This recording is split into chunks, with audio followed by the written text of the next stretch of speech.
Namaskar friends, welcome to MPPSC Utkarsh. My name is Pooja Dwivedi. A very bad news for us that coral are getting bleached regularly, जिसकी वजह से continuously stress हमारे ecosystem specially oceanic ecosystem पे पड़ेगा.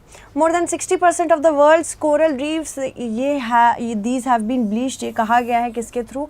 NOAA के through. ये past year की news है, मतलब past year news as an past year analysis दी गई थी कि NOAA ने क्या किया है, क्या कहा है इन्होंने कि 60% से ज़्यादा कोरल्स ब्लीच हो चुके हैं.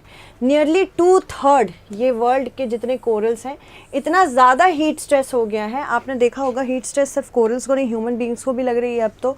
और साथ ही साथ कानपुर का एक वीडियो भी आपने देखा होगा जहाँ पे बर्ड्स और बैट्स हीट वेव से बस ऐसे बिखरे हैं ज़मीन पे मरे हुए. तो मतलब आप समझ सकते हैं हीट वेव कितनी बुरी तरह इम्पैक्ट करे. और ये होना भी था because of the El Nino event. El Nino की वजह से बहुत ज़्यादा इम्पैक्ट हुआ है. एल नीनो का मैंने अभी आपको बहुत टाइम पहले नहीं, अभी रिसेंटली ही बताया था DCA में अपने कि एल नीनो होता क्या है. एल नीनो एक वेदर फिनोमेना है जो कि ईस्ट पैसिफिक ओशन वाटर्स में होता है and it impacts the entire atmospheric circulation. ठीक है, तो ये आप ध्यान दीजिएगा. ये कोरल ब्लीचिंग जो हो रही है इमेंस हीट स्ट्रेस की वजह से हो रही है. और कोरल रीफ्स अगर ख़त्म हो गए तो धीरे धीरे उससे जो सपोर्टेड इकोसिस्टम्स हैं वो भी ख़त्म हो जाएंगे. ठीक है, तो इसको ध्यान में रखिएगा. कोरल्स होते क्या हैं? कोरल्स एक्चुअली एनिमल्स ही हैं पर ये इनवर्टिब्रेट्स हैं. ठीक है, अगर मैं बात करूँ कोरल्स के बारे में तो कोरल्स आर इनवर्टिब्रेट एनिमल्स जो अपने आप को सुरक्षित रखने के लिए सेसाइल होते हैं. ये सेसाइल यानी कि ये ज़मीन से, समुद्री ज़मीन से जुड़ जाते हैं. ठीक है, और ये अपने आप को सेफ़ रखने के लिए, क्योंकि सॉफ्ट इनवर्टिब्रेट एनिमल्स होते हैं, अपने आसपास के कवरिंग को कैल्शियम कार्बोनेट से, लाइमस्टोन से जिसको हम कहते हैं, हार्ड कवरिंग से बचाने की कोशिश करते हैं. तो ये जो कैल्शियम कार्बोनेट का हार्ड कवरिंग होता है या लाइमस्टोन का हार्ड कवरिंग होता है, ये अंदर के इनवर्टिब्रेट एनिमल को बचाता है. ठीक है, तो ये याद रखेगा CaCO3. और एक सिंगल कोरल को अगर हम सिर्फ इसी कोरल को देखें तो इसको हम पॉलिप कहते हैं, पॉलिप कहते हैं. ठीक है, और इसी तरह के बहुत सारे अगर कोरल्स आ जाएं तो वो क्या बन जाते हैं? कोरल की कॉलोनी बन जाती है. और यही कोरल की कॉलोनी अगर किसी क्षेत्र में, किसी टेरेस्ट्रियल एरिया में एक लंबा व्यापक एरिया कवर करते हैं तो उसे हम कोरल रीफ कहते हैं. ठीक है, कोरल रीफ कहते हैं. ये कॉलोनी है कोरल की, ये पॉलिप है एंड कैल्शियम कार्बोनेट का एक अच्छा खासा इसको हेल्प मिलता है. अगर हम बात करें ये करता क्या है, ये एक जगह का इकोसिस्टम डेवलप करता है. अब इसी इकोसिस्टम में बहुत सारी आपको फ़िश मिल जाएंगी, बहुत सारे एक्वेटिक प्लांट्स मिल जाएंगे, बहुत सारे एक्वेटिक एनिमल्स छोटे छोटे मिल जाएंगे. तो यहाँ पे क्या होता है, ये एक इकोसिस्टम को सपोर्ट करता है जो एक दूसरे के साथ काम करते रहते हैं. सबसे अच्छी जो चीज़, सबसे इम्पॉर्टेंट जो चीज़ इसके बारे में हमें पढ़नी है कि इसका एक म्यूचुअलिस्टिक रिलेशनशिप रहता है. म्यूचुअलिस्टिक यानी कि पारस्परिकवाद पे चलता है ये म्यूचुअलिस्टिक रिलेशनशिप. और ये म्यूचुअलिस्टिक रिलेशनशिप किसके साथ बनता है? ज़ूज़ैंथली के साथ, ज़ूज़ैंथली. और जो ज़ूज़ैंथली है ये क्या है? ये एक एल्जी है. एल्जी क्या करता है? ये ज़ूज़ैंथली इसके साथ रहता है, इसको फोटोसिंथेसिस करके कोरल पॉलिप्स को खाना देता है. और बदले में ज़ूज़ैंथली के बदले में ये क्या करता है? इसको क्या देता है? इसको ये शेल्टर देता है. तो यहाँ पे एक सिम्बायोटिक रिलेशनशिप चल रहा है, एक म्यूचुअलिस्टिक रिलेशनशिप चल रहा है जहाँ पे दोनों खुश हैं. बट जैसे ही हीट स्ट्रेस बहुत ज़्यादा हो जाता है, ऐसा लगता है कि अब शायद बहुत ज़्यादा गर्मी बढ़ गई है, कोरल ब्लीचिंग होनी शुरू हो जाती है. ठीक है, कोरल्स को एग्जिस्ट करने के लिए कुछ चीज़ें चाहिए. पहली बात तो ये 30 degree north to 30 degree south मिलते हैं. ट्रॉपिकल कोरल्स भी होते हैं और टेम्परेट कोरल्स भी होते हैं. इनको रहने के लिए एक टेम्परेचर चाहिए जो कि 21 टू 22 डिग्री सेल्सियस के बीच में होता है. ठीक है, और ये जो 21 टू 22 डिग्री सेल्सियस का टेम्परेचर है मोस्ट ऑप्टिमम माना जाता है. जहाँ टेम्परेचर 18 डिग्री सेल्सियस या उससे नीचे हुआ तो कोरल्स विल नॉट सर्वाइव. ये ध्यान दीजिएगा, कोरल्स विल डाई.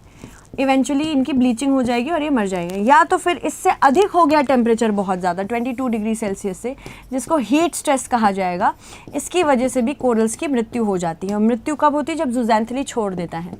तो मान लो ये कोरल है, कोरल को जो ब्यूटीफुल कलर्स मिलते हैं वो भी ज़ूज़ैंथली की वजह से ही मिलते हैं।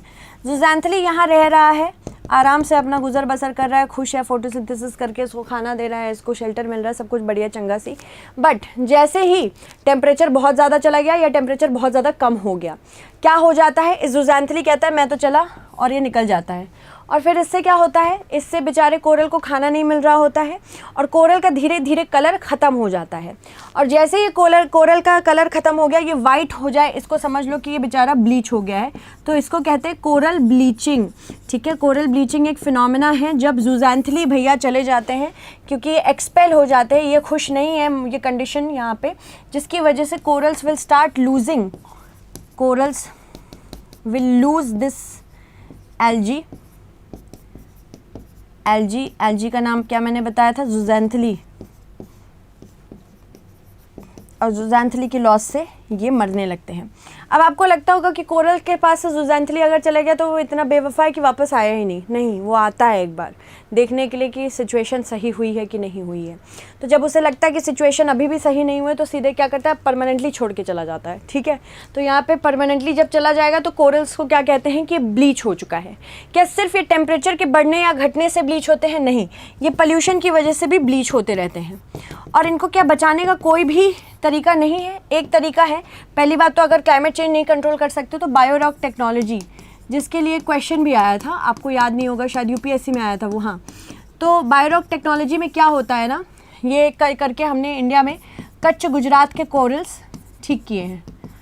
ठीक, कच्छ गुजरात के कोरल्स ठीक किए हैं। इसमें क्या होता है कि under the sea low voltage का करंट फ्लो करवाते हैं और इसकी वजह से कोरल्स के आसपास जो पॉलिप्स होते हैं उसके आसपास वो ज़्यादा कैल्शियम कार्बोनेट का स्राव करने लगते, जिसकी वजह से कैल्शियम कार्बोनेट के बनने की वजह से यहाँ पे क्या हो जाता है? कोरल पॉलिप्स ठीक होने लगते हैं और फाइनली वो रिस्टोर हो जाते हैं। ठीक है, तो ये मास कोरल ब्लीचिंग अभी जो हो रही है इसमें बायोरॉक टेक्नोलॉजी का इस्तेमाल किया जा सकता है। यूएस की national oceanic and atmospheric administration है, इसने कहा है कि वर्ल्ड का कोरल रीफ ये 4th मास ब्लीचिंग के थ्रू जा रहे हैं। मास ब्लीचिंग क्या होती है मैंने ये बता दिया, ये क्लाइमेट चेंज से पुश किया जा रहा है। लास्ट जो ग्लोबल इवेंट मास ब्लीचिंग का हुआ था 2014 से 2017 के बीच में हुआ था, इसमें 56.1% जो कोरल रीफ्स थे ये subjected to bleaching level heat stress की वजह से हो रहा था। ये प्रीवियस इवेंट्स 1998 में और 2010 में भी हुए थे। यहाँ पे 20% से 35% का reef area you can say impact हुआ था। मैंने कोरल्स और कोरल्स के बारे में आपको बता ही दिया है। अगर मैं बात करूँ इंडिया की, तो इंडिया में देखो कहाँ कहाँ कोरल रीफ्स पाए जाते हैं। कोरल रीफ्स इन सारे एरियाज़ में पाए जाते हैं, चाहे वो गल्फ ऑफ मन्नार के पाक बे में हो, लक्षद्वीप तो पूरा मूंगा चट्टानों से बना हुआ माना जाता है, गल्फ ऑफ कच्छ में हो, अंडमान और निकोबार में भी कोरल्स मिलते हैं। ठीक है, इंडिया की कोस्ट लाइन है 7500 किलोमीटर से ऊपर, 7516 किलोमीटर समझ लो। इसकी वजह यहाँ पे सब ट्रॉपिकल क्लाइमेट की होने की वजह से कोरल रीफ्स थोड़े से कम हैं। मेजर कोरल रीफ पाक बे में है, गल्फ ऑफ मन्नार में है, गल्फ ऑफ कच्छ में है, अंडमान एंड निकोबार में है। लक्षद्वीप रीफ्स अटोल रीफ का एग्जाम्पल है, बाकी को हम फ्रिंजिंग कहते हैं। फ्रिंजिंग मतलब ऐसे निकला होता है, अटोल्स मतलब ऐसे गोल गोल होता है। ठीक है, कोरल ब्लीचिंग ये कैसे होती है मैंने आपको सब कुछ बता दिया है। कॉजेज़ में सबसे इंपॉर्टेंट टेम्परेचर है, टेम्परेचर एक स्पेसिफिक होना चाहिए जो मैंने आपको बताया है। एक्सेसिव मरीन हीट वेव की वजह से भी हो रहा है, हीट वेव तो लैंड पे चल ही रहा है, मरीन में भी हीट वेव चल रहा है उसकी वजह से होता है। सब एरियल एक्सपोजर, लो टाइड्स रहें, सी लेवल ड्रॉप हो जाए, टेक्टोनिक अपलिफ्ट हो, इसकी वजह से सडन एक्सपोजर ऑफ कोरल्स एक ऐसे एटमॉस्फेयर से हो जाते हैं जहाँ पे ब्लीचिंग स्ट्रेस बढ़ जाता है। एल नीनो की वजह से भी होता है। एल नीनो यानी कि warming of the eastern Pacific ocean, eastern Pacific ocean, जिसकी वजह से पूरा का पूरा इंडियन ओशन डायोपोल इफेक्ट होता है और atmosphere of the world effect होता है। जब ईस्टर्न पैसिफिक ओशन एरिया गर्म हो जाता है, इस वजह से एटमॉस्फेरिक इश्यूज शुरू होने लगते हैं। जनरली जो ओशन वार्मिंग हो रही है, ओशन एसिडिफिकेशन हो रहा है। ओशन एसिडिफिकेशन यानी कि जब कार्बन डाइऑक्साइड एक्सेसिव अब्जॉर्ब होने लगे ओशन में, उसको ओशनिक एसिडिफिकेशन कहते हैं। ह्यूमन एक्टिविटीज़ जैसे कि कोस्टल कंस्ट्रक्शन, माइनिंग, ये सारी इन सारे रीजन्स की वजह से भी कोरल ब्लीचिंग होती रहती है। अब देखो क्वेश्चन देख लो, in which region of India coral reefs are not found? Gulf of Kutch, Andaman and Nicobar island, Lakshadweep island, Sundarban. ठीक है, तो करेक्ट आंसर आप ज़रूर बताएं इसका मुझे कमेंट सेक्शन में। धन्यवाद।